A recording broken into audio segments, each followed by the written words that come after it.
Today we will analyze JPP and JPY. So let's start from the weekly time frame and see what we have on the weekly time frame. So on the weekly time frame, overall structure of this pair is very much bullish. Last week this pair just stuck at the weekly level of resistance. Here we have a weekly level of resistance. So this pair respect this resistance for a while, and in the current week it breaks this level of resistance and this candle go further high. So on the swing trade options we have a clean traffic till 139. Here we have a level of resistance, but we expect retracement on the lower time frame as well. So let's go down to the daily time frame and see what we have on the daily time frame. So this is the level of resistance that we discussed on the weekly time frame. As we see that market break this level of resistance and this candle close above this level of resistance, and after this candle come down to retest this level. As we always discussed, buy or sell on retest would be a safer trade.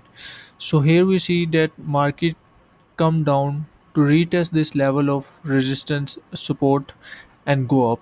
So now we have a clean traffic till 139, but on the lower time frame we expect bullish movement with retracement. So let's go down on the H4 time frame and see what we have on the H4 time frame.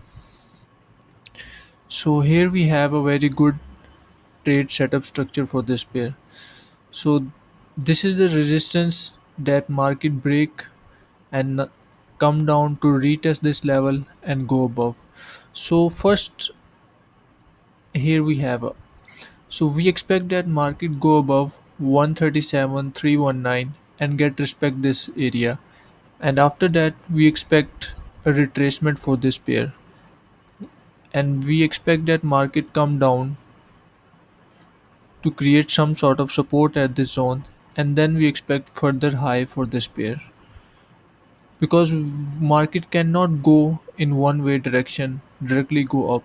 It moves in waves, making higher highs and higher lows. So we expect that market go above, test this level and get respect on the first time this level and come down to retest this level, and then create a support at this zone and then go above to retest this level.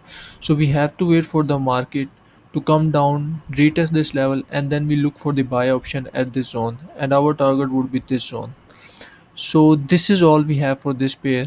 Our bias is bullish for this pair, but we have to wait for the market to come down, retest this level, and then we look for the buy option. Thanks.